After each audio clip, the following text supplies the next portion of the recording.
Hello, all, or who is watching this. I am right now solo because a covert operation conducted by the Kremlin, by the FSB and Spetsnaz, has kidnapped my co-host and my guest. It looks like they both may be trying to. Yes, I see a cloud. Perhaps Ilya is there. Ilya, if you are there, make some motion and say something. Cannot hear. No, here. No, cannot hear you. He is trying, but again, the FSB are wily folks. I think they've cut his sound, but let me see. Maybe I can do something here. Nope, I can't do it right now. If you would all please join with me and send your energy to Ilya Ponomarev and help with his microphone and his sound, because it's not coming through right now. 1, 2, 3, 1, 2, 3, 1, 2, 3. Got you. Yeah. I was not on the floor, you know. As soon as you let me in, that's when it started. No. Well, listen, for those of you who may not know, which is probably most of my viewers, this is my friend Ilya Vladimirovich Ponomarev. I would like to say Zdravstvuyte, but there are those who don't like to speak Russian, so I would say hello. Привет. So, Привет is okay. And there's another stranger just released from custody by the FSB. Yes. Hello, Jonathan. I'm out and about today, so it's a little bit of a not ideal location, but there we go. Well, it's better than being in the bottom of Lubyanka, I guess. Ilya, привет. Привет. Anyway, glad to see you. For those of you that are here, Ilya is our guest today. This is, I think, the fourth Jonathan in our new live stream series that we do every Wednesday. And Ilya was gracious enough to come on today. Jonathan and I have both spoken with him, interviewed him on our channel separately. And we're thrilled to have him here on our live stream. Brief introduction of Ilya, if you can bear with me for a moment. Ilya was a member of the Russian Duma, which is basically the Russian lower house of parliament from 2007 to 2016. A notable fact was that he was one of the few Russian representatives who voted against making being gay in Russia illegal. And he was the only representative that voted against the illegal annexation of Crimea in 2014. As a reward for this, as often happens in such situations, he was indicted for embezzlement, which in Russia very often is a politically motivated crime. He went in exile to Ukraine, where he became a Ukrainian citizen, I believe, in 2019. And as, again, a further reward for moving to Ukraine and supporting the Ukrainians, he had a warrant sworn out for his arrest. And I believe that, and you can correct me, if I'm wrong, you were indicted and arrested in absentia. So there is still a warrant out for you right now. Following the full-scale invasion of Ukraine in 2022, in all seriousness, Ilya joined the Ukraine's territorial defense forces, where he fought in combat against Russian military forces in support of Ukraine. So for some of you out there who will say not nice things about the fact that Ilya was born in Russia, again, think about this. He moved to Ukraine.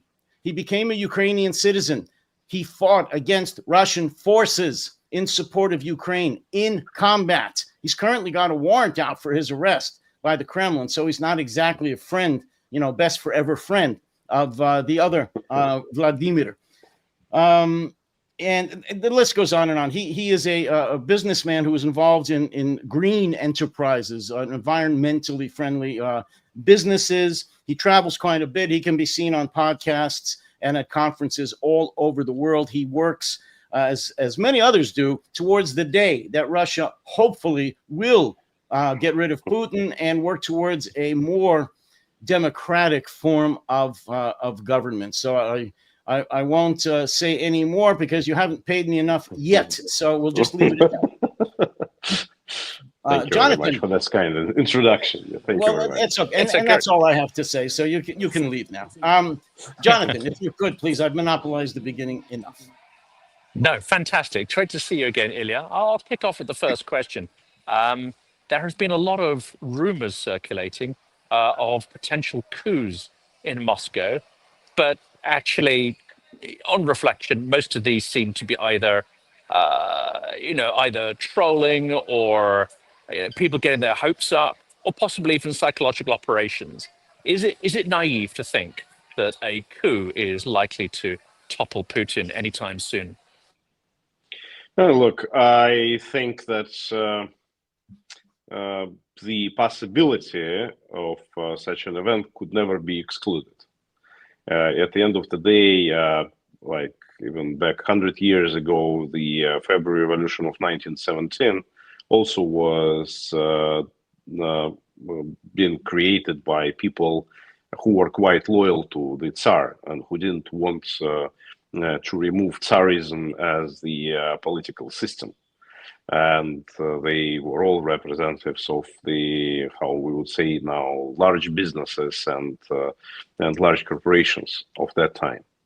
And I definitely see a lot of growing discontent among Russian elites. There was a spike in 2022, then the combination of sanctions policies and Putin's own activities inside Russia actually helped him to restore their loyalty, and they were loyal and they remain loyal now.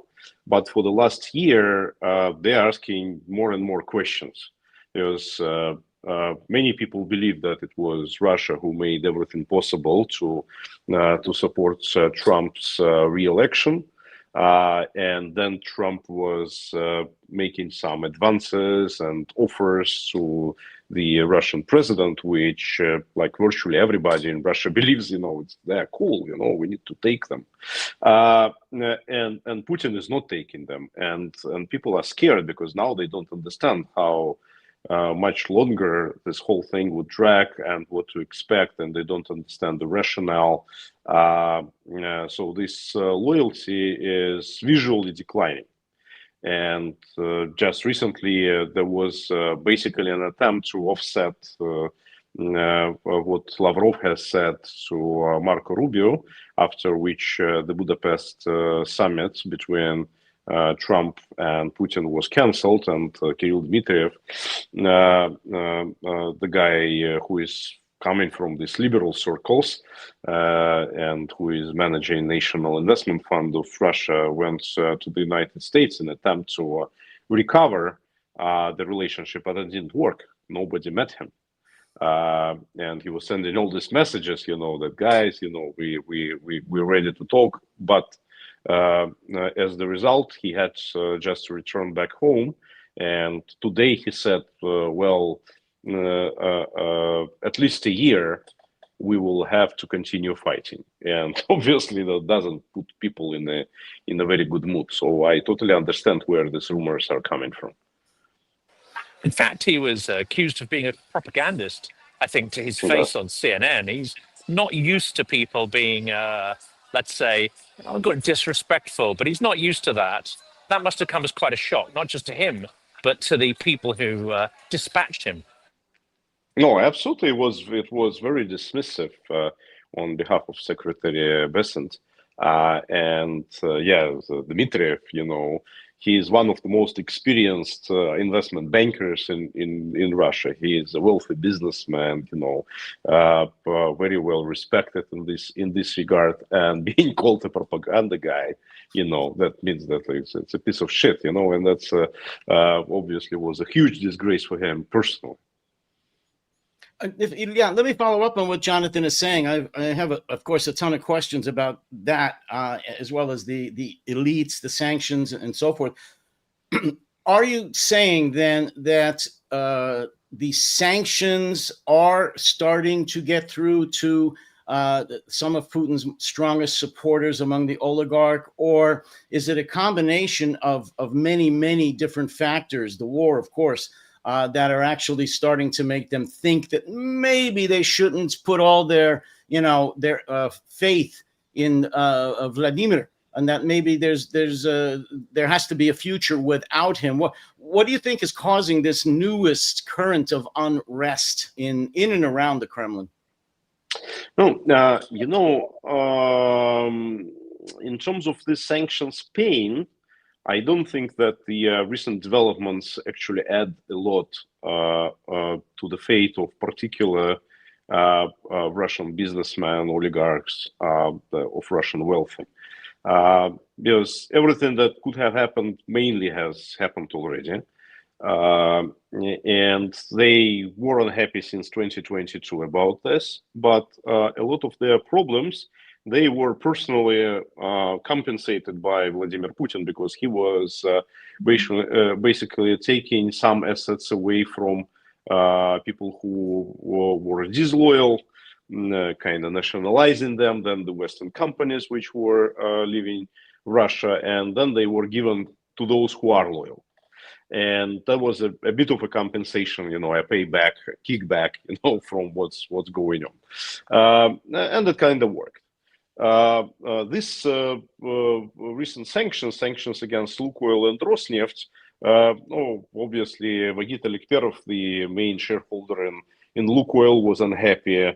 Rosneft is formally a state-owned company, so it's not like a privately owned business. But these sanctions, they create an atmosphere of fear and uncertainty in general for everybody. It's like not that it was hitting the wallets of particular individuals. It's mainly a indication that Trump is serious and that there is no way out. Because these sanctions, it was something that Biden was afraid of applying. Biden's administration turned down this idea for a very long time, despite all the pressure and requests on behalf of Ukrainians and even some Europeans. They were afraid to touch this issue. Now Trump administration does. Plus, additionally, it looks like it is just the beginning, and the next step is to convince China and India to wind down the procurement of Russian oil and oil products. And that means serious problems for the Russian national budget, and then for the whole of the economy, and as the result, for all those wealthy. So they are just looking a little bit ahead of what's going on now, and yeah, they are extremely uncomfortable. And the frozen assets as well. It looks like, that's still an ongoing story, but are we getting closer to those assets being used to plug the gaps in Ukraine's budget for the next 2 to 3 years? Does that also cause a degree of concern? I wouldn't say that the question of frozen assets actually create a lot of discussions or concerns inside Russia, because psychologically this is something that is considered to be lost already for several years. And it's a question how they're going to be used. And nobody has any doubts that Europe in one way or another would still finance Ukraine. Whether they would tap into this particular resources, I even, like myself personally, not certain whether it's a good thing to do, because I am thinking about Ukraine's recovery after the war is over, and if there is no stash of money, I am concerned that Europeans may say, okay, so now the war is over, and you just survive somehow by yourself. This source of cash can significantly be drained, and these reserves, they kind of was a certain guarantee, a certain cushion for the future. But it definitely does not affect what people are thinking about in Russia. But the oil question does. It's funny. And of course, reconstruction. I'll get one in, and then David. No. Reconstruction. It's reconstruction. The quantity of investment is very much tied, actually, not so much to those assets, but to whether Ukraine gets its sovereign territories back and is a state, sort of whole and complete. If it has the sort of security and recover its sovereign territories, then surely, investment is going to be significantly higher anyway. And if it doesn't, then there's going to be lingering uncertainty.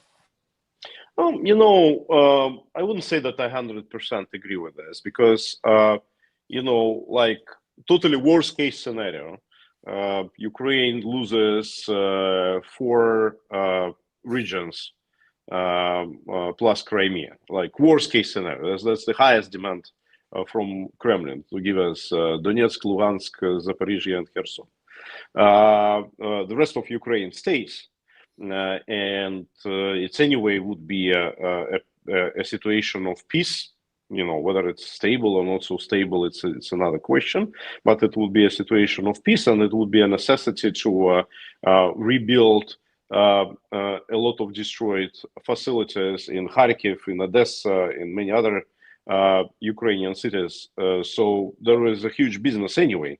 Like Mr. Trump would say, a huge construction yard would materialize no matter what after it is over. And it is something that needs to be done by the state to provide funding for the basic infrastructure. The private businesses would come and build particular enterprises, but the basic roads, the residential, a lot of residential infrastructure,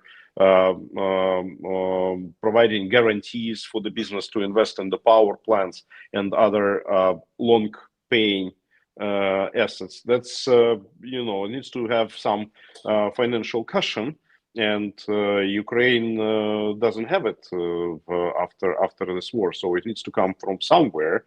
And obviously, many people were saying that it would be either Russia's reparations or these frozen reserves, which would be used to pay for Russian reparations as the funding for this kind of things. And if they would not be in place, there was this idea of U.S.-Ukraine recovery fund with these critical minerals and whatever. But the way it is structured right now, it's dysfunctional. Well, Ilya, tell me if this is true or not. Have you heard this? I heard that the money that Donald Trump is getting for the reconstruction or demolition of the ballroom is actually going to be a down payment on the reconstruction of Ukraine. And he's going to be funneling more money into Ukraine from the ballroom. Is this true? Right now the White House looks more disrupted than Bankwe in Kyiv. Let me just say this. I always have to throw in a Trump thing. It's just the way I am. You had mentioned, Jonathan mentioned the frozen funds in Belgium, which I've talked and written about a lot. It really upsets me what's going on there. And you said that the Russian government and the Russian people, I think, have just accepted the fact they're not going to get the money back. So they're not counting on it. They're not even worried about it yet. The Belgians are really worried about it. They're worried about the laws and, how they're going to look. Their bankers are going to, do business in the future. It really, really upsets me. I don't want to say it pisses me off because Jonathan thinks that means I get drunk because that's the UK. I'm not pissed. I am pissed. Demonetized, even worse. Well, demonetized, pissed, whatever you want to call it. I'm angry. The hell with the Belgians, and the fact that NATO and the EU are allowing them, and Orban, to just have one problem. The Belgian bankers stopped the billions, 150 billion, I think, or more dollars and the euros to go to the Ukrainian reconstruction, or not even reconstruction, to help them survive right now. It really upsets me. No, to be fair, this is a European problem, isn't it? Because what Belgium's asking for is for the risk to be collectivized across the community, and everyone's going, well, actually, no, thank you. So this is multiple European states shirking their duty. But Ilya, what do you make of it? I fully agree with you. I think that's actually the key power behind this is not Belgium but France. And it's a lot about their financial links to the Middle East because they are very much afraid of the capital free that would be related to position of countries like Saudi Arabia, for example, because they could be vulnerable for political problems in the future. So they don't want to create this precedent and the uncertainty. And Belgium just happened to be at the front line because physically this repository is located in Belgium, but it's not their only sovereign position. And actually, I would say that on other fronts, Belgium is very helpful towards Ukraine as well as France. It's just that this is the question where they really are afraid. Frankly speaking, as I already said, I think it would be way wiser to actually keep these reserves for the future when the restoration needs to take place. And it's not that large of the money that Ukraine currently needs. It's a lot of question of efficiency how this money is being used, because just like to give you an idea, 80% of casualties at the front line right now is because of the application of drones. The total expense of Ukraine's defense ministry on the drones and all these new military technologies is $5 billion. So for $5 billion pay for 80% of enemy casualties. So if there would be this 140, 160 billion unlocked, and 100 would go to the United States to procure more expensive arms, I'm sorry, it's in the majority, it's a wasted money. It would be way better to save them for future. Ukraine needs to double the expense on its own weapons production, and that's just 5 billion more. And Ukraine needs cash to pay for the social obligation and pay wages to its military. That's what is like really needed. That's what's for first priority. The rest could wait. And of course, in Tomahawk cost versus Flamingo, I mean, quite apart from the discussion about what quantity really exists and how realistic is it, but the unit cost is dramatically lower for Ukrainian-produced munitions, whether it's the deep strike missiles or drones, than for Western equivalents. And of course, they're, from what we can tell, far more effective in some cases. Absolutely, and with Flamingos, the bottleneck is with engines. Production of engines is a high-tech production which you cannot do in Ukraine at the moment because of the war situation. That Russia just bombs whatever facilities are being created for this kind of purpose. So the engines, they need to be produced in Europe. And I would say that if Europeans would put a little bit of their own money in the production of engines on its own territory, which is beneficial for European defense, it's not just for Ukrainians. And if Europeans would put money for creation of different components, facilities for the same drones, as the engines, as propellers, as the batteries, which now are being supplied predominantly from China, then it would be a benefit for European economy because it's a good business, but it also would be beneficial for European national security, and it can save a lot of money that would go to Ukraine for the procurement of the ready-made arms. You both made a couple of good points that I want to follow up on, which is the fact that the money, even if it's released today, for example, that the money in Belgium, Donald Trump, or at least the Americans, want that then to be turned around, and they want them to buy arms from the United States, which, as you just said, are vastly more expensive. Not only that, and I've talked about this recently, the United States, and to maybe a lesser degree, Europe, NATO, are focusing still on weapons that are fast becoming obsolete. The cutting edge is being done in Ukraine. As far as weapons technology, not just drones, everything that they're doing is out of necessity cheaper and cutting edge technology. What do you think would be the solution there if, in fact, let's cut America out of it? They're not going to buy American arms. Can Ukrainian arms companies, defense contractors, and scientists, the folks who work in development of arms, find a way or a place in Ukraine to manufacture what they need? Or can they be moved? And this has been discussed, I know, to a safe location in Europe, pay them to design and manufacture them in Europe, use the same funds or hopefully new funds from the Europeans, and let the Ukrainians make their own weapons, but in a safe environment? Well, look, right now in Ukraine, there is plenty of our own production. And all those drones and a lot of other stuff is being produced inside Ukraine in the garage mode, in a very distributed mode, and it can be done this way. As I said, there are just particular components which require some heavy investment and safe places.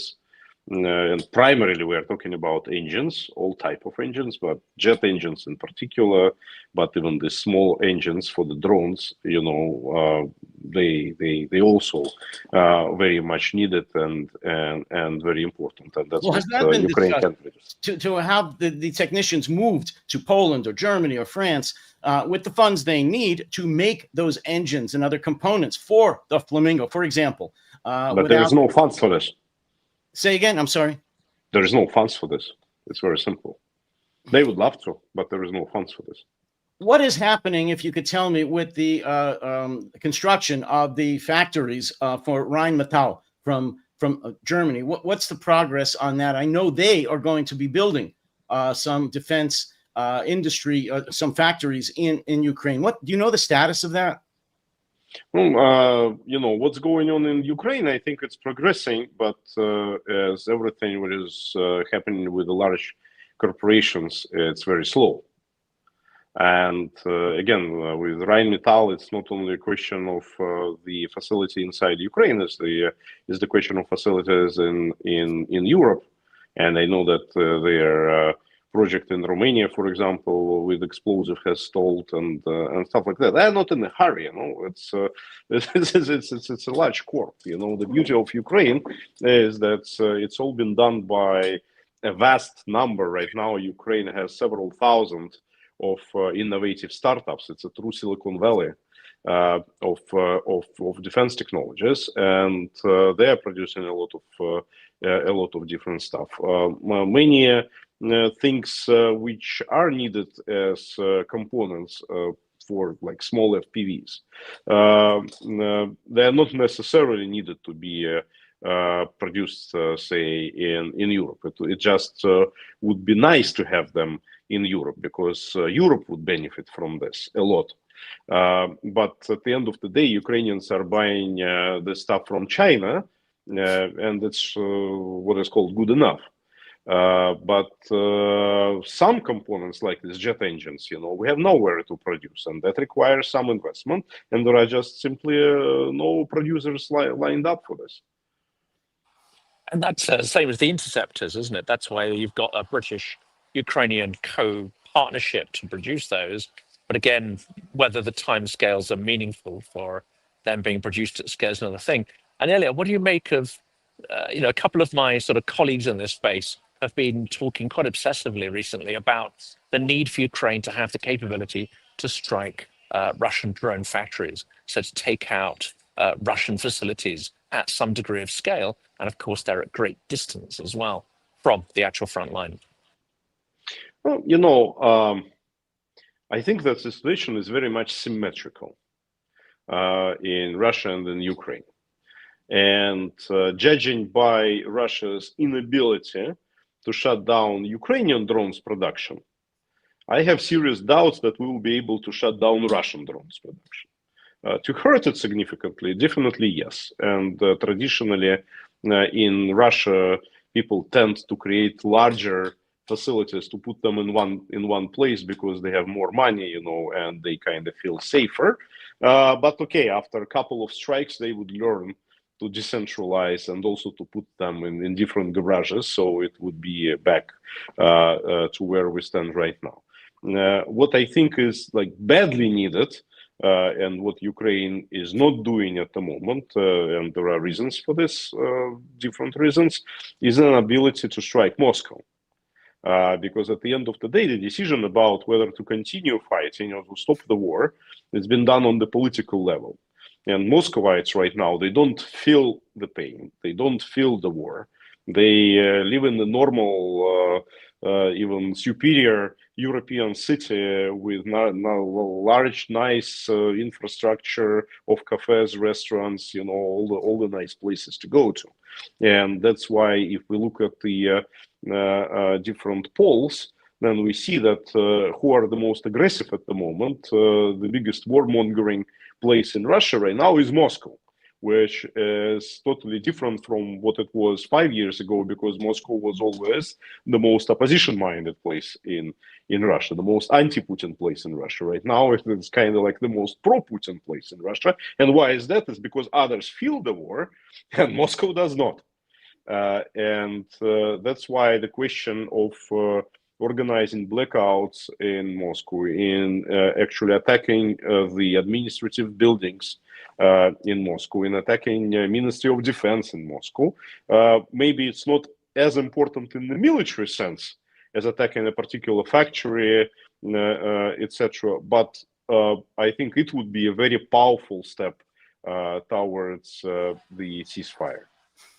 And are there enough people in Moscow reaping some financial reward, reaping some reward in terms of increased status from supporting the war? What are the dynamics behind that change, let's say, getting behind the war?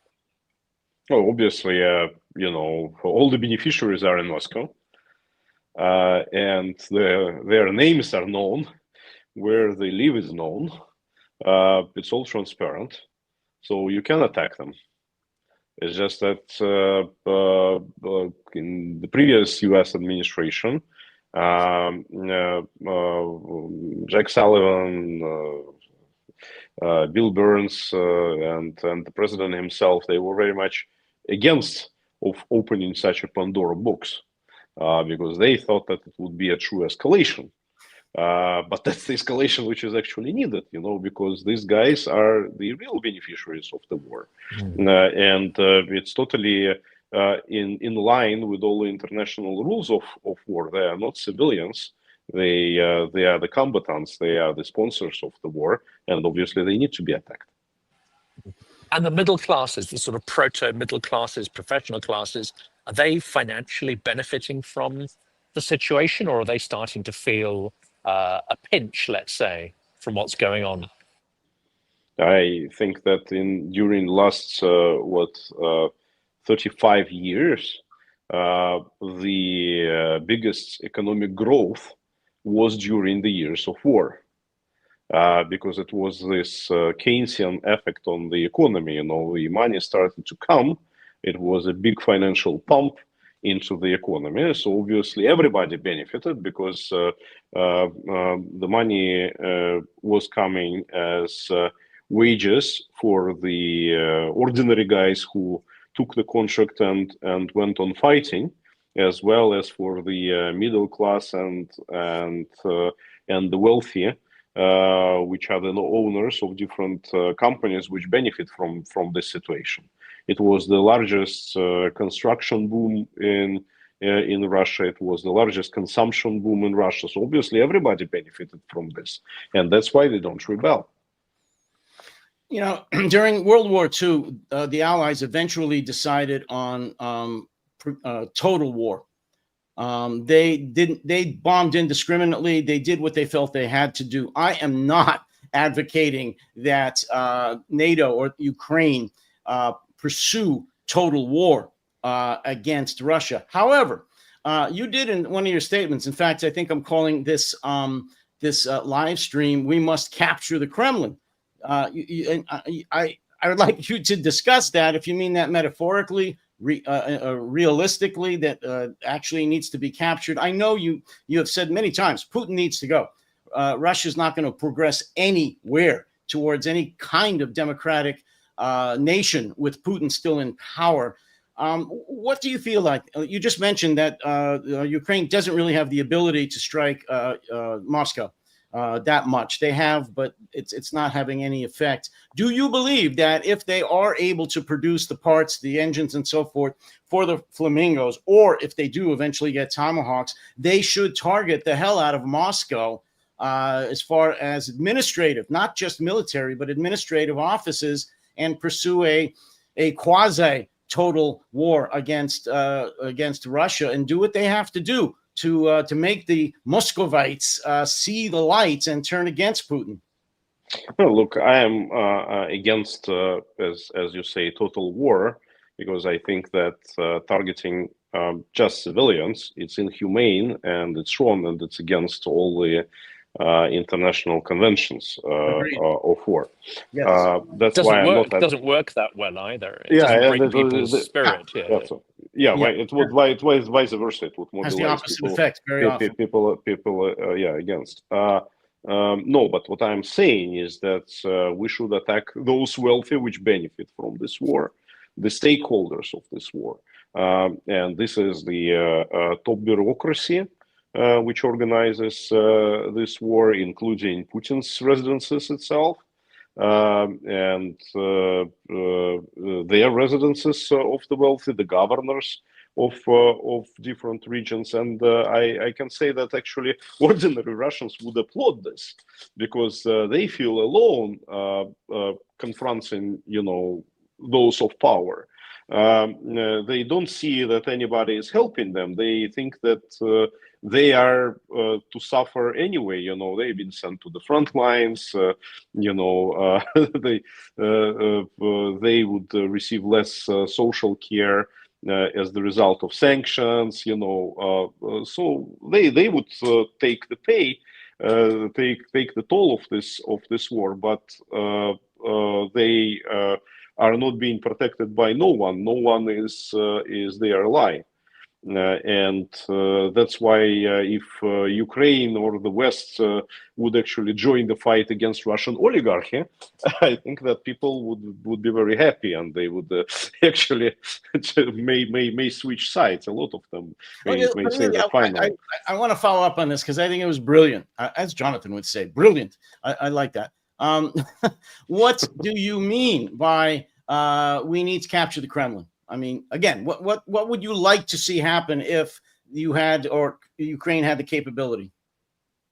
Obviously, at the end of the day, I want to see gallows at the Red Square with Putin and his gang hanging there. That's for sure, as the war criminals. After something like Nuremberg process, but in Moscow this time, or it can be done in Kiev. I don't care, but nevertheless, the result is the same. And I think there would be thousands, if not millions, of people who would come and applaud for this outcome, because Russians are tired of this regime as well, and the majority of Russians, they're kind of resigned that they have to live with them, because they don't see how they can change the regime, and they trying to adapt, and they're not speaking up, and they're not rebelling. But it's because it's what we call a syndrome of learned impotence, because they don't see the way out. So they need to see an ally. They need to see a powerful ally which is on their side. And that's one of the challenges, isn't it? Because if we look at all the crimes of the Soviet regime, if you look at all the crimes of, the various invasions, 1968, 1956, Afghanistan, Chechnya, if we look at all of the innumerable crimes that have taken place, not a single person has been brought to justice. Not a single one has been tried for any of these obscenities. So what are the chances that this is ever going to, the impunity is ever going to meet with let's spell it out, Russians who've committed extraordinary atrocities? I 100% agree with this. And when it was the collapse of the Soviet Union in 1991, I also was campaigning for a trial, for illustration at least, but nothing like this happened. And it didn't happen for a reason, because it was the same people who were part of that regime who just changed colors, some of them, but they stayed in power. And that's also contributed a lot to this syndrome of learned impotence, because what the ordinary people said, okay, so everything, we try to change everything, but nothing has changed. And moreover, the West actually supported those bastards, who just Yes, like absolutely. change the colors. When they were shooting the legitimately elected parliament in 1993, there was actually Bill Clinton who applauded and say like, "Well done." The 1996 referendum, where we sent in our own polittechnology to make sure Yeltsin stayed in power, who then appointed Putin. So. Yes, absolutely. So Putin is a logical continuation of Yeltsin's regime, and that's why people are saying, so nothing is changing. It's the same KGB officer, which was back 50 years ago. So Soviet Union is gone with all the social benefits it had. But in terms of people in power, they are the same. In the Soviet Union, at least they were contained in terms of their wealth and what they can and cannot do. Right now, they are not contained at all, and they are creating a kind of aristocracy for themselves when, sons supersede their fathers and then grandsons supersede their sons, so where are we? It's only getting worse. That's why they're not rebelling. That's the main reason. Well, the fact that we didn't have the Nuremberg-like trials, as you said, in 1991 or 1996 or ever, is why we're where we're at right now. I mean, that's just a fact. That's just it. And if we don't learn from that, and I'm not sure we are, it's just going to continue. We are going through something here in this country right now, which we don't have time for in this live stream, of course. But unless the people in power that have done the evil, that have committed the atrocities and the war crimes are held accountable, nothing will change. You've just said that. Just broken basic law and due that. process. I mean, let's start with law and due process. And there's enough violations of that going on in the US. Oh, absolutely. I happen to say that we should have Nuremberg trials here when MAGA is voted out of power, and I was roundly denounced by MAGA, of course, and told, how dare you say something like that, for our dear Republicans that are in power. So it's very difficult to hold those that are in power into account, unless they lose their power. If they don't, and they just change flags or names, it's never going to stop. It's a universal problem, by the way. I would say that for the whole of the world, the rise of populism, it doesn't matter left-wing populism, right-wing populism, it's the reaction of ordinary people against inability to change their lives in the democratic way. So they just like saying fuck you to the authorities. Pardon my language. It's just their way of showing the middle finger. And if they are not responsible, they don't think that the situation will change. Why they should be careful about their choices? It's just that they want to make their choice as disruptive as possible. And that's what's happening. Of course, and that's when people, of course, it gets worse. That's when authoritarians step up. I mean, they're not stupid. They may be evil people, but they're not stupid. They see that the people, at least half the people or more, are very, very dissatisfied, and they alone can fix the problem. I think Trump actually wrote a book about that. I alone can solve this. And that's when they step in. Hitler did it. Mussolini, they all do that. That's right out of a dictator's playbook, and we're experiencing that here right now. Russia's had that forever. Europe is going through that in most of the countries right now. I don't know the answer to that except fix all the problems in our countries, and that's not going to happen anytime soon. Yeah, you're right. I am obviously very hopeful that as the result of this horrible tragedy that we live in right now, there would be a window of opportunity for Russia to experience a radical change and to get rid of the existing elites. I think that at the end of the day, like no matter what, but this window would open. But like even to use this opportunity, we need to fight and fight a lot. Ilya, how important is America in what you just said? I get told many, many times that, Europe should just accept the fact that America is out of it. And I have to agree for the most part. But how important is the support or the support of democracy important for America and the world. Is Russia ever going to change? Is there ever going to be enough force, military force, political force, soft power, diplomatic power for the Europeans to force Russia to change? Certainly the Russian people on their own aren't going to be able to do this. So again, my question is, in your opinion, how important is America to change, good change, positive change within Russia?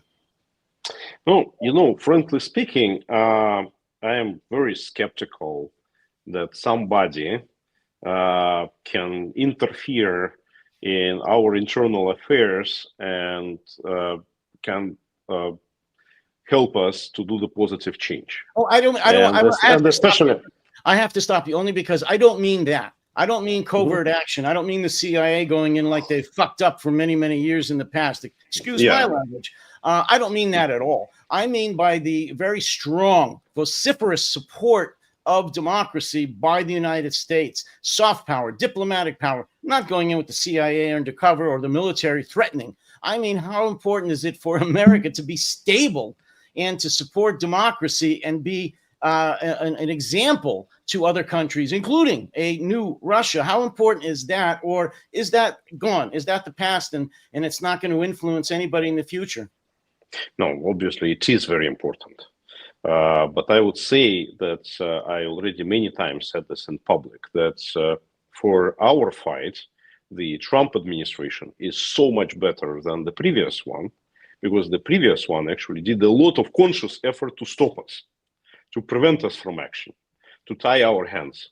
And they were asking Ukrainians to stop supporting us. They were asking other countries not to support us. So they did a lot of problems for us, a lot of harm.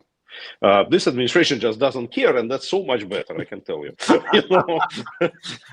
I guess you're right. Here's it's going to be my. Sorry. Yeah, and also, I think that when you are dealing with somebody who has a transactional approach, a pragmatic interest, it's always easier, because you know what to expect. You know what you see is what you get. And to work with this administration, for me, it's way easier than it was before. And right now we have one particular objective, is to make Ukrainian defense technologies global. That would open a lot of new windows of opportunities for us in what we do, and that's why that's my main focus at the moment.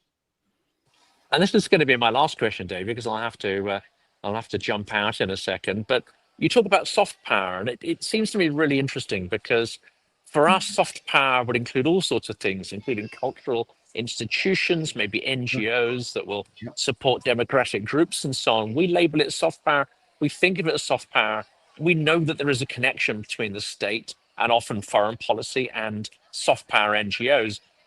Is it not the case, Ilya, that Putin and his sort of KGB cabal, they see all soft power as hard power? They don't make the distinction. They see every intrusion by the West and its institutions as an instrument of hard foreign policy and aggressive.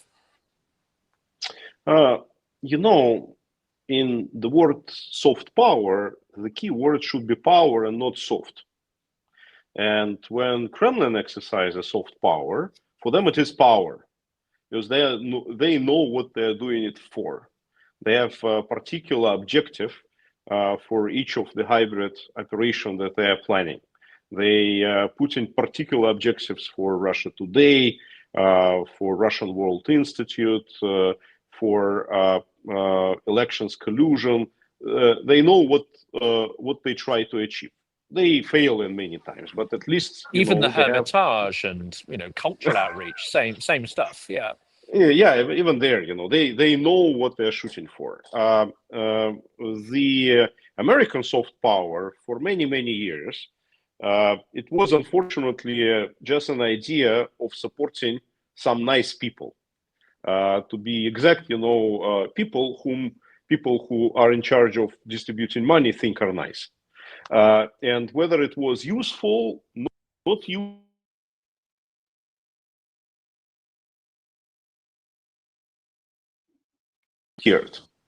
There was no accounting. There was no feedback. There were no KPIs, and the results, they are not even minimal. They are in many cases negative, because I am judging by the Russian grant recipients audience. Usually these are people who are not trying to get to power. They actually benefit from the permanent struggle. And that's why I personally was very glad when USAID was disbanded. I think it's a very progressive thing that this administration has done. Well, as I always like to say about Trump, he is like a clock. He is right twice a day, no matter what. Yes. Broken clock. Yes. And that's okay, because a broken clock, you could say at those 2 hours, I gotcha. There's no ambiguity. I've said a lot about Biden. He is not my favorite president. I don't want to go off on that tangent, but yeah, he ruins a lot of things, including what's going on right now with Ukraine. We wouldn't be speaking if President Biden did the right thing by Ukraine. It would be all over. So we'll be speaking in Kremlin, well, instead of Tucker Carlson, Absolutely. I would be doing an interview with you on Red Square, maybe. I don't know. By the gallows, yes. Absolutely. After they move the gallows out of the way, yes, of course. But no, I agree with you. Look, Trump, and I hate to say this, and please don't attack me, my viewers, Trump has done some good things. I believe it's not intentionally. Again, he just happens to fall into it, or at the time he sees that it's good for him. That's okay. I don't care why he does the right thing, as long as he does the right thing. And I don't disagree with you about U.S. aid. There's been a lot of money wasted for the wrong reasons with our so-called soft power over the years, that probably being one of them. I do support a lot of our NGOs, though. I don't see Russia as ever having supported any countries that they didn't see as an immediate benefactor for them that was going to help them, where, wrongly or not, American NGOs have actually tried to help some of the downtrodden nations become stable. And I call that my liberal self. I think that's a good thing. No, right. I think that United States, unfortunately, in terms of this regime change exercises, has a certain anti-Midas touch for many years. Oh yeah. But that's their problems, and that's your problems, and that's your taxpayers' money. Yes. To control, I care about what's going on in Russia and in Ukraine, and I definitely see that there could be a lot of positive things done, which would be in the national interest of my country as well as in the national interest of the United States, but they were never done, unfortunately.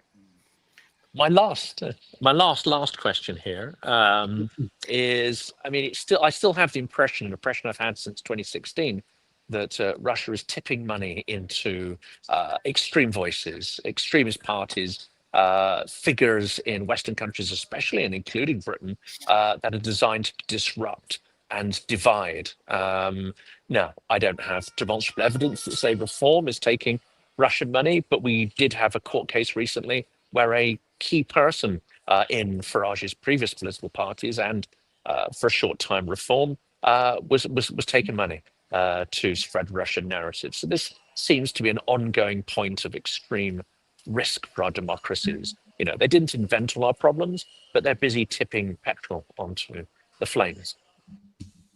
No, 100%. And Russia did play during Scotland's referendum.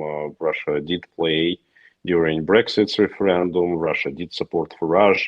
Russia did support Le Pen. Russia supports AfD. Russia supports many other political forces all across Europe. I wouldn't say that it's something to blame those particular parties for, because they just taking donations. They are staying on their agenda, which was there no matter what, even without Russia.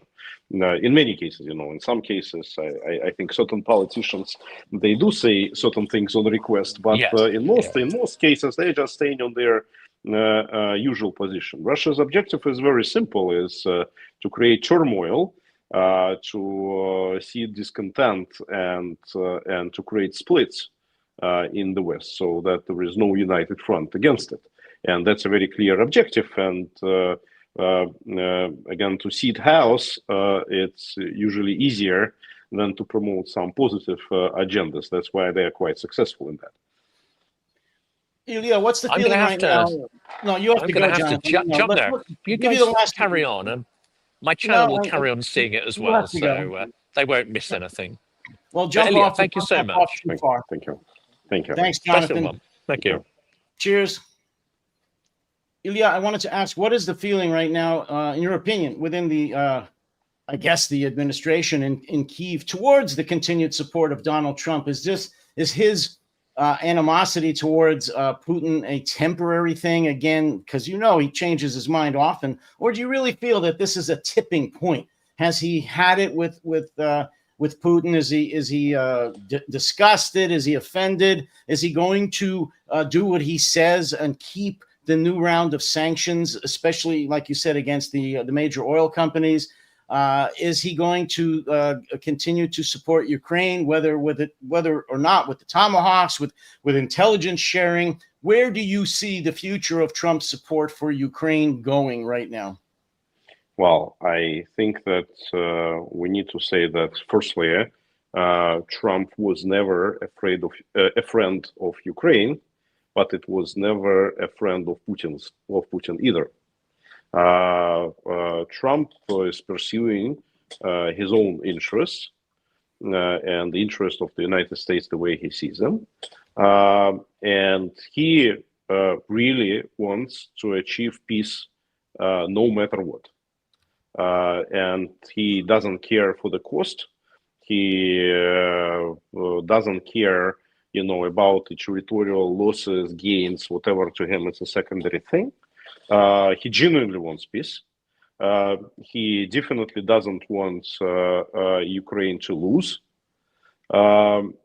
He doesn't care whether Russia wins or loses, but he needs peace, and he wants to achieve it quickly. He is obviously is greatly disappointed in Putin, because he thought that he would behave more rationally in this sense, but he doesn't understand that Putin needs something which he can declare as his victory inside the country, and he cannot do it by just declaring a ceasefire along the current front line, because it means that he achieved nothing. That's why Putin is demanding at least Donetsk region to be given to him, but he is ready to make concessions on this way. It's just that because Trump is in a hurry, Putin is using this fact as a leverage against Trump, and that's why we cannot come to a certain conclusion. But to me, again, Trump willingly, unwillingly, but he is doing the right thing, and if we at the end of the day, again, we will come to the situation when at least eastern flank of NATO countries like Poland, Baltic states, Romania, Slovakia would rearm and would fortify their borders, and Ukraine can participate and benefit from this. I think it would be the right thing, and I think that Trump understands it very well. Many people, most people perhaps in the West, I have to say, including me, believe that even if such a peace deal were arranged between Putin and Zelensky, meaning that Ukraine agreed to allow Russia to maintain the currently occupied areas in the Donbass that Russia currently occupies, that Putin would not stop there, that he would take that time to rearm, to reorganize, and eventually he would move on the rest of Ukraine and possibly into the eastern flank of Europe. What are your thoughts on that? I don't think that Putin would restart the war with Ukraine. I think that Putin will go to Europe. Putin needs NATO to collapse. That's his objective. And he would pursue this objective. And unfortunately, he has many chances to achieve this, because right now, Baltic states are pretty defenseless, and even Poland, which has a great army, is not ready for the modern day fight, and he knows it. And he can start his offensive against those countries at any given moment, even without stopping in Ukraine. But if he stops in Ukraine, this definitely would be even easier for him. And what do you believe? What do you believe Putin's belief is if he attacked, say the eastern flank, the Baltic countries? Do you think that Putin believes that that NATO would not respond in kind? That, for example, America would not support NATO if Putin moved against the Baltic countries? Is that what you think Putin is counting on? I think that there would be a reaction, like sending airplanes from the distance, but he doesn't believe that NATO would be able to actually defend Lithuania, say, or Latvia. They don't believe that citizens of Western nations would be ready to die and to pay with their blood for the independence of Lithuania. That's his main calculus, and unfortunately, I think that he is right. And that's why we need to help those countries to defend themselves. And I'm very much sorry, I need to switch off also. No, that we're out of time. Ilya, thank you so much. You keep yourself safe, and let's talk again soon. Thank you very much. It was always my pleasure. Thanks for having me. You take care.